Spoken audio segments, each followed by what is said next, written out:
Je commencerai par une phrase pour ce nouvel épisode. Ne te demande pas pourquoi quelqu'un continue de te faire mal. Demande-toi pourquoi tu continues de lui donner ce pouvoir. Ça vient de Collectif de victimes de pervers narcissiques. Et c'est comme ça que j'introduis ce nouvel épisode du podcast J'arrête de me faire bouffer pour plus d'assertivité. Bonjour, je suis Van Boissonneau, assertif coach. Et je crois en la possibilité de se détacher des gens qui nous bouffent, y compris soi-même. Ce nouvel épisode donc est consacré au pouvoir qu'on détient sur l'autre, au pouvoir qu'on détient sur soi et au pouvoir qu'on laisse à l'autre. Et je vais reprendre la phrase que j'ai dite tout à l'heure, celle que j'ai vue sur le collectif de victimes de pervers narcissiques. Ne te demande pas pourquoi quelqu'un continue de te faire du mal. Demande-toi pourquoi tu continues de lui donner ce pouvoir. Et c'est exactement de là que tout se joue. En tout cas, c'est pas que de ça, c'est multifactoriel, mais ça fait partie de cette question qu'on peut se poser. Qu'est-ce que le pouvoir par rapport à la force ? Qu'est-ce que le pouvoir ? Et le pouvoir qu'on a sur les autres, le pouvoir qu'on a sur soi, le pouvoir qu'on peut utiliser, et le pouvoir qu'on laisse les autres utiliser sur soi. J'écoutais hier un podcast qui m'a vraiment interpellé, qui parlait en fait de cette réflexion, au sens, c'était des jeunes en fait qui parlaient dans une école, où les instituteurs, même les profs, puisque c'était du collège, les profs les faisaient interpeller, en fait, les amenaient à s'interpeller, à réfléchir sur l'égalité homme-femme, et toute cette réflexion du féminisme, qui aujourd'hui permet plus d'inclusion, en fait, et d'arriver à, pas l'égalité, mais je dirais l'équité, selon moi. Et un des jeunes dit, de toute façon, il y a du pouvoir et il y a de la force. Un homme se doit d'être fort. C'est pas obligé de dire que il est costaud. Il peut être fort dans ce qu'il fait. Et en même temps, on voit les gens qui ont pas de force, qui sont pas forts. Et on voit les gens qui se laissent faire en fait. Ils ont pas de pouvoir. Ils sont pas forts. Et c'est toute la question en fait. Qu'est-ce qui fait qu'à un moment donné, moi, je dis moi sans général, je vais accepter que l'autre m'attaque. Je vais accepter que l'autre me blesse. Je vais accepter que l'autre fasse des choses qui, en moi, me font du mal. Alors, ça va amener des sujets qui sont beaucoup plus complexes et qui sortent du cadre de ce que moi, je peux savoir et même réfléchir, j'entends, en dehors de mon métier. Je suis coach, en tout cas, c'est mon métier, coach. Je ne suis pas psy. Et ce n'est pas mon métier, donc. Ainsi, ma réflexion est la suivante. Le pouvoir, c'est quelque chose qu'on peut avoir peur. Le pouvoir, c'est quelque chose qu'on a subi de la part, dès la naissance de nos parents. Les parents ont potentiellement pu abuser de ce pouvoir-là. Je parle pas d'abus sexuels et de harcèlement. Je parle simplement de l'abus de position dominante, puisque naturellement, et oui, le parent est plus grand que l'enfant. Donc l'enfant peut être vite impressionné. Je peux prendre l'exemple aussi complètement, quasiment à l'identique, entre un animal et un humain. La relation, je veux pas qu'il y ait de lien sur l'idée entre un enfant et un animal, mais je dirais que dès les premières années, on peut quand même avoir pas mal de ressemblances. Regardez, avant d'aller vers l'enfant et son parent, regardez comment ça se passe et regardons comment ça se passe pour beaucoup de personnes qui ont des animaux. Je peux pas généraliser, je dis pas beaucoup au sens la majeure partie, mais beaucoup en tout cas que moi j'ai pu voir. Alors c'est pas un beaucoup qui est pareil, objectif, c'est une sensation. Je vois pas mal de gens qui, le chien n'écoute pas, qu'est-ce qu'on fait ? Par exemple, on tire la laisse. On tire la laisse en hauteur, donc on est en train de vraiment d'oppresser l'animal. On lui met une pression forte sur son cou, on montre qu'on a la force et le pouvoir. Le chien veut pas écouter, on commence à le taper fortement sur les fesses. Mais oui, a priori, il a pas mal. Qu'est-ce qu'on en sait ? On lui fout une baigne dans le visage, on lui fait vraiment mal. Le chien, qu'est-ce qu'il fait petit à petit ? Il commence à voir que s'il fait une connerie, il va se recevoir de la douleur. Donc, le pouvoir, il ne détient plus. Et donc, il abandonne toute forme de rébellion. Ou alors, ça peut être totalement l'inverse. Et le chien va se rebeller, va nous attaquer. Et on va parler d'un chien méchant. Il va venir nous blesser, il va venir nous mutiler potentiellement. Pourquoi ? Parce qu'il reprend le pouvoir. Parce qu'on lui a trop pris de pouvoir. C'est une histoire d'énergie, en fait. On en reparlera par la suite. Et donc, ce pouvoir-là, qu'est-ce qui fait que on est automatiquement dans ce rapport de force ? Qu'est-ce qui fait que ce rapport de force, on l'utilise à mauvais escient ? Et si on pouvait se dire qu'un grand pouvoir implique des grandes responsabilités ? Et quelle est la grande responsabilité à ce moment-là ? Pareil, on en reparlera. En revenant sur ça, je suis énervé, ça me saoule, j'ai beaucoup de colère, et bim, je tape la première personne ou le premier objet qui vient. Ah, ben c'est un animal, c'est pas grave, j'ai pu libérer ma colère. Pourquoi ? Parce que j'ai le pouvoir. Ça me libère, l'animal il fait rien, mais au moins, je me décharge. Je n'ai pas envie de savoir si oui ou non. Il était ok, boum, je le fais. J'ai vu des enfants faire ça, sans réfléchir. Sans réfléchir. Il n'y a même pas à volonté de faire mal. C'est libérer sa colère. Je me sens comme, avec de la force. Je me sens maîtriser quelque chose.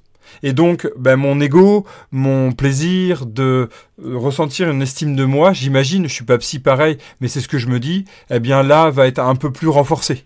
Parce que, on vient de me détruire, on vient de me faire mal, donc je me venge sur ça. Et donc, si on en revient aux parents, c'est exactement pareil. Le parent, par essence, par physique, est naturellement plus grand, la plupart du temps. Attention, je parle de cas d'humains valides, parce que c'est un cas que je connais, et je vais parler que de cas que je connais. Cet humain valide, par rapport à un enfant qui est valide, va être en position de dominer obligatoirement, nécessairement de base. L'enfant a ce mélange entre le grand respect, l'amour profond et vraiment sans condition, et en même temps une crainte, mêlée de peur.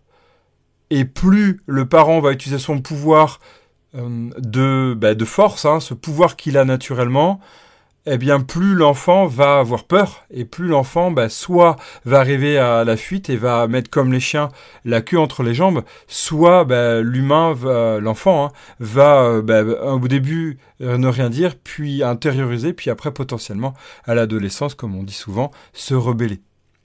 En fait, c'est pas se rebeller, c'est reprendre sa place, mais c'est une autre histoire. Donc, toute cette histoire d'énergie, je disais, j'allais en revenir, c'est exactement ça. C'est qu'à un moment donné, je donne beaucoup d'énergie négative, ce que je peux juger, moi, en tout cas, comme négatif. Et, en fait, la personne en face accepte, entre guillemets, de recevoir cette énergie. Par peur, par de voir que je peux rien y faire. Et nombre d'humains, on le voit beaucoup dans les films, mais on le voit aussi dans la vraie vie, à un moment donné, j'ose pas parce que j'ai peur de mourir, parce que j'ai peur de souffrir, parce que je sais que je vais m'en recevoir des coups violemment. Moi personnellement, je l'ai vécu. J'osais pas. Des fois, j'ai eu peur d'ouvrir ma bouche parce que j'allais m'en recevoir encore une autre. Puis en fait, à un bout d'un moment, j'en ai eu ras-le-bol. J'ai repris le pouvoir sur au moins ma parole. Personne peut m'imposer une diction, quelque chose que je dois faire ou pas faire. C'est moi qui décide. À part les lois normales du cadre, et encore ça, on peut moduler avec ça, selon moi, tout tant qu'on respecte l'autre, c'est plus important, et que l'autre est OK. À partir de là, je considère que on peut faire ce qu'on veut. Ça, c'est mon point de vue. Tant qu'il y a vraiment accord des deux parties. C'est sûr que quand on est une nation... Enfin bref, je m'écarte du sujet. Quand on est sur deux personnes, l'un prenant le pouvoir sur l'autre, à un moment donné, cette énergie, je prends trop de pouvoir, soit la personne s'éteint complètement, s'efface ou se renferme en soi, et va créer tous les syndromes qu'on peut imaginer, en tout cas que moi je peux lire. Pas tous, mais ceux que je connais. Ou alors, soit va, comme je disais, se rebeller. Donc c'est bien cette idée de qu'est-ce qui fait que moi je continue à lui donner ce pouvoir ? Qu'est-ce qui fait qu'à un moment donné, j'autorise la personne à me maltraiter ? J'autorise ce pervers narcissique à appliquer sa perversion sur moi. Il y a quelque chose en moi qui fait que j'autorise ça, qu'il soit inconsciente ou consciente. Et le plus dur, moi ce que j'ai appris en thérapie, c'est de transformer l'inconscient vers le conscient. C'est vraiment de se dire, ok, je remarque que, par exemple, mon père était totalement violent en fait envers moi. Et j'ai autorisé pendant de nombreuses années la violence qui faisait partie de mon quotidien. Est-ce que c'est normal ? Est-ce que c'est ok ? C'est vrai que quand on voit que ce milieu-là, ce schéma-là, on se formate à ce schéma-là, et c'est très dur en fait, dans ce schéma-là, de dire, ok, ce schéma il est pas bon en fait, il faudrait peut-être que je le change. Donc voilà, je continue à donner ce pouvoir parce qu'en fait, je n'ai pas vu que je pouvais arrêter de continuer à donner ce pouvoir. C'est la première étape. Puis après, la deuxième étape, donc c'est d'abord remarquer. Puis la deuxième étape, en fait, c'est de se dire, ok, maintenant je remarque, j'en souffre encore plus parce que je remarque que je suis dans une prison où je ne peux pas m'en sortir sans risque d'être blessé violemment, d'aller à l'hôpital, d'être mutilé réellement et profondément. Voilà, toutes ces choses-là, en fait, qui sont vraiment intenses. Et on peut avoir cette protection, c'est moi de ma réflexion, c'est une protection qui est de l'ordre de la survie, de vivre vraiment, de survivre. C'est-à-dire qu'à un moment donné, j'ai pas envie de mourir, donc du coup, je préfère subir que mourir mentalement ou mourir physiquement, et où d'ailleurs. Et donc ça fait que il il y a une partie des personnes qui ont ce réflexe de protection au lieu d'action. Et je suis pas en train de leur jeter la pierre, pas du tout. Parce que moi, pendant 4 ans, dans le harcèlement scolaire que j'ai vécu, j'étais plutôt dans accepter le pouvoir de l'autre. Et puis de toute façon, j'avais pas le choix. Ils étaient plus nombreux, ils étaient plus forts. C'était des 3e. J'étais un 6e. Que veux-tu? Puis ça continue en 5e. Je me donnais les mêmes raisons. Puis de toute façon, ma mère m'interdit de taper. Et puis c'est vrai qu'elle a raison, la violence, c'est pas bon, mais j'accepte et peut-être qu'ils changeront. Et puis peut-être que comme ça, ils changeront. Puis en fait, ça a tourné comme ça. Puis en fait, j'étais dans le déni total. Et à un moment donné, en 3e, je me suis réveillé, j'ai foutu un gros coup de pied dans le cul d'un de mes harceleurs. Et à partir de ce moment-là, il m'a pu emmerder, ou quasiment pu, parce que j'ai repris le pouvoir. Alors c'est pas l'histoire de pouvoir au sens le dominer. J'avais pas envie après de le rééclater, même si au fond de moi, il est fait comme ça, hein, surtout à cet âge-là. Mais en fait, il y avait l'idée de retrouver sa place. Et je trouve qu'il y a cet équilibre d'énergie où on se dit que on peut arriver en fait à retrouver sa place. Donc cette histoire de pouvoir, elle est vraiment intéressante. C'est-à-dire que j'ai cette responsabilité, puisque j'ai un pouvoir, j'ai cette responsabilité de l'utiliser à bon escient. Et donc du coup, c'est d'en avoir conscience. C'est d'être capable de faire de la méta-conscience. En méditation, on y arrive. En coaching, on y arrive. En psychologie aussi. Moi, pas au sens, je suis psy, comme je disais, mais au sens, moi, étant suivi et ayant été suivi, j'ai remarqué ce côté-là, en fait, où la personne m'aide à sortir de mon cadre, et comme ça, je peux l'analyser, en fait. Je peux dire, tiens, en fait, ouais, je me fais harceler, ouais, là, j'accepte complètement des choses qui sont pas bonnes, là, en fait, je suis dans une relation qui est totalement toxique, ou même moi, je deviens toxique parce que j'ai été intoxiqué, et ma réaction n'est pas la plus saine, en fait, parce que j'arrive plus à retrouver ce qui fait sens en moi, ce que j'ai toujours appelé mon mojo, et puis après, j'ai des traumatismes qui sont durs à faire, que je vais pouvoir reprendre le pouvoir. Mais le pouvoir, en fait, c'est surtout le pouvoir de dire non. Moi, ce que je remarque, c'est ce pouvoir de dire non. Et je reviens sur le podcast, c'est un podcast à soi. La personne, en fait, parle de ça, en fait. C'est la capacité à dire non. Cette histoire du consentement, cette histoire de reprendre la parole à un moment, ils interrogent, ils disent pour une école plus féministe, et ils apprennent aussi aux enfants à se battre. Mais c'est pas se battre la volonté de faire mal, non, c'est se défendre et montrer qu'on peut reprendre le pouvoir sur soi-même. C'est-à-dire déjà se dire, ok, ma place, elle est pas bonne, je vais revenir sur ma place à moi.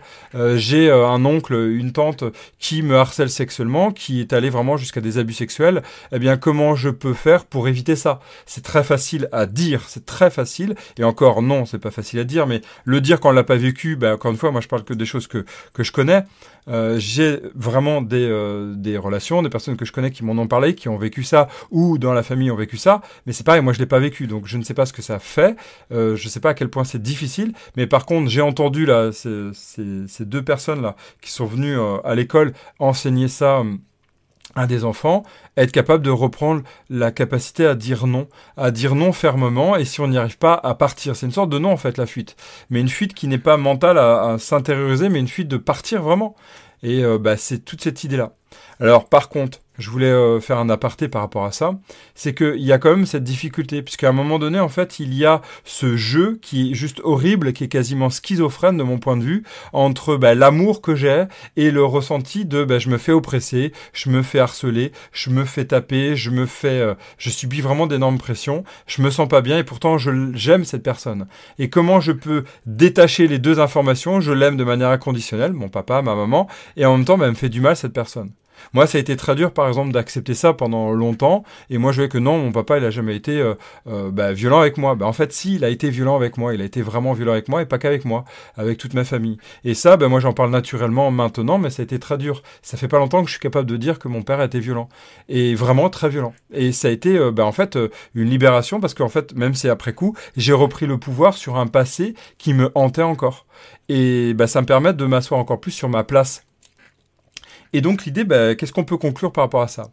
Se faire bouffer, c'est aussi de se dire que il y a un pouvoir qu'on a laissé à l'autre. Et on peut pas jeter la pierre, on peut pas dire sans vouloir à mort, vraiment, et je fais exprès d'utiliser l'expression sans vouloir à mort. Non, parce qu'en fait, il y a un jeu qui est inconscient, il y a des traumas d'enfants, il y a des parents qui abusent totalement de leur pouvoir, et de la société qui abuse de son pouvoir, des policiers, des gendarmes qui abusent de leur pouvoir, des gens qui abusent de leur pouvoir. Et donc, clairement, c'est très dur d'accepter seul de faire front face à une énergie qui est très forte négativement, et qui peut vraiment nous détruire jusqu'à nous tuer. Donc, il y a un choix choix qui est à faire, de se dire ok, je vais aller jusqu'à l'affront final, tant pis, je peux risquer de me faire tuer, blesser, etc. Mais le jeu, est-ce qu'il en vaut la chandelle? Et c'est toute cette question-là en fait. Mais je pense que dès qu'on a réussi à prendre la conscience, eh bien on peut déjà plus facilement agir. Et c'est là que je vais en venir. Et donc, demande-toi pourquoi tu continues de lui donner ce pouvoir. Et merci vraiment à la personne qui a posté ça, hein. C'est Sylvie Copin, sur le collectif de victimes de pervers narcissiques. C'est exactement cette question. Qu'est-ce qui fait que je laisse le pouvoir à l'autre? Qu'est-ce qui fait? Parce qu'en fait, en laissant le pouvoir, je peux aussi, moi, à un moment donné, me rebeller et devenir cette personne qui est perverse parce que je souffre. Hein, vous savez, j'en ai déjà parlé du triangle de Karpman, cette idée de Cartman, c'est cette idée de Karpman, cette idée de je suis victime puis je deviens bourreau en fait. Et c'est vraiment circulaire. Et ça, c'est vraiment dans les schémas de ce que j'ai remarqué, de ce que j'ai pu lire, c'est vraiment présent.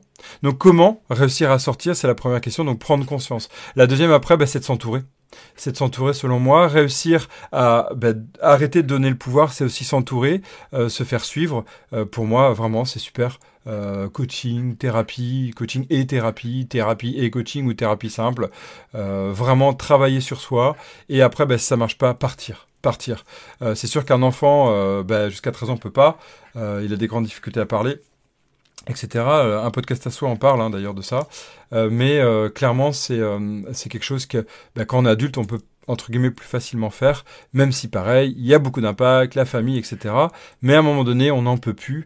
Et à un moment donné, le corps, le cerveau, il a juste envie de survivre et de vivre autrement. Et là, il y a le déclencheur et on part. Et on accepte de perdre tout, s'il faut, pour se reconstruire. Et c'est pour moi un point qui est important. Donc c'est vraiment cette phrase du Spider-Man. Hein. Hier, je regardais No Way Home, je crois, un truc comme ça. L'un des derniers Spider-Man, il reparlait de ça. Les 3 Spider-Man disaient, je spoil micro peu, hein, je dis pas plus. Un grand pouvoir implique des grandes responsabilités, c'est bien connu, mais c'est ça. C'est-à-dire que ce pouvoir, c'est jusqu'où je le donne et jusqu'où moi je le prends. Et qu'est-ce que j'en fais avec? Et est-ce que c'est pour le bien? C'est peut-être les questions à se poser. Je peux donner que des solutions, mais des réflexions. À partir de ce moment-là, je vais vous laisser avec cette idée du pouvoir et de pouvoir faire aussi. Hein. Je peux, pouvoir, c'est je peux. Avant de dire ce pouvoir, c'est peut-être la dernière partie de ce podcast. Je peux. Je peux, ça veut dire que j'ai une place et ça veut dire que je peux dire non. C'est mon pouvoir. Et ça va amener le pouvoir aussi. On dit, vous savez, cette idée de quel est ton pouvoir quand on est enfant? Ouais, moi je suis magicien, moi je tire des super lasers qui font exploser tout. C'est exactement ça en fait. Quel est le pouvoir que tu as? Quel pouvoir tu peux te donner? Moi j'arrive à être en pâte. Je suis en pâte naturellement. Mais c'est vraiment ça, moi personnellement, Evan. Eh bien c'est un de mes pouvoirs. Qu'est-ce que j'en fais? Et qu'est-ce qui ça peut m'aider à me sauver de tout ça? Et moi je dis cherche ton pouvoir, et dis je peux le faire. Il faut du temps, il faut du courage, mais je suis sûr qu'on peut y arriver si on se fait aider. Et il y a des cas qui sont très difficiles et ces cas-là, ces personnes, courage à vous vraiment. Et je suis sûr qu'on peut arrêter de se faire bouffer petit à petit, grâce à ces questions, petit à petit, pas à pas. À très vite pour un autre épisode, et d'ici là, continuez d'avancer.